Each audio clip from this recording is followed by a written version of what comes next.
second episode of the new Pokemon anime series has just aired, and I really enjoyed it, so here are my thoughts on it. The episode got off to a really great start. We got a mirror of the previous episode and the first ever episode, with Ash waking up late and smashing his Pidgey alarm clock off the wall. I always find Ash's room interesting because it seems to look different every time we see it, but this time we see a glimpse of his new shelf with a lot of previous trophies and collectibles. I also saw this image in the preview for the episode and it got me super excited. We can see Ash's participant trophy for the Indigo League top 16. We can see his Orange League trophy, his Battle Frontier symbols, the badges from Hoenn, Sinnoh, Unova and Kalos. We can see his Alola League Championship trophy, his Z-Ring from Alola, and a special trophy for his exhibition match with Kukui. There's also a little Clefairy doll which can be seen. We can assume that Lily gave this to Ash as like a parting gift or something because she's been seen with it a few times. I really love that we got this moment to bring some continuity across all the different regions. I always felt like Ash was reset a lot of the time, but seeing things like this really give me hope, especially seeing the Indigo trophy from way back when Pokemon first started.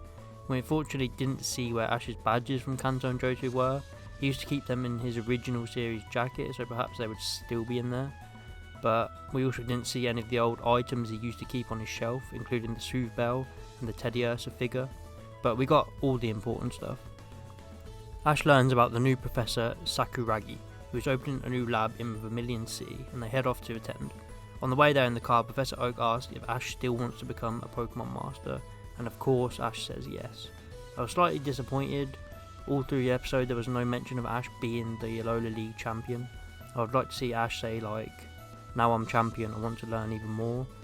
Also, another small disappointment with this episode is that they leave Pallet Town after about 3 minutes, and we don't get to see any interactions with Ash's old Pokemon.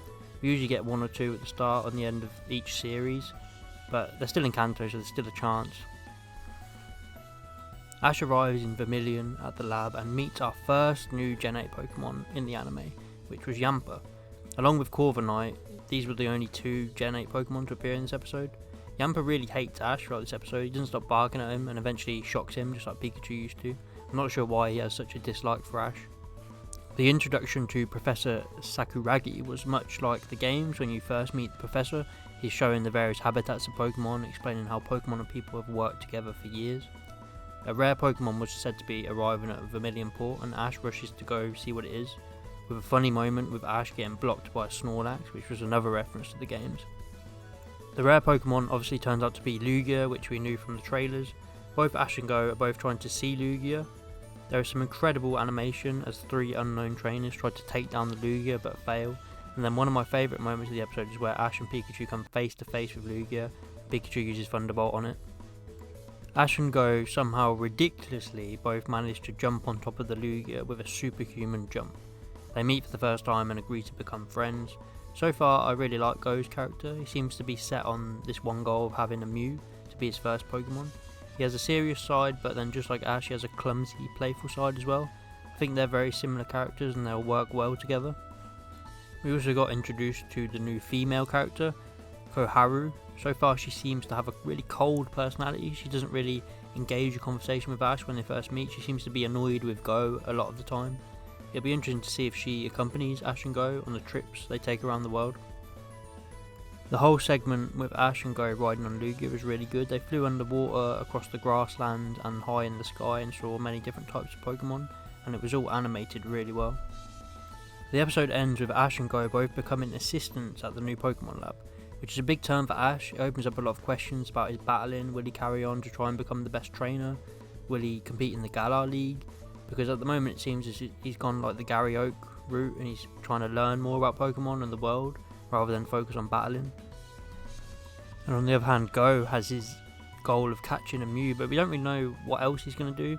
From the trailers it seems like when they're in Galar he's going to get a Scorbunny, so that might end up being his first Pokemon. Perhaps he'll get it from Leon or Professor Magnolia / Sonia.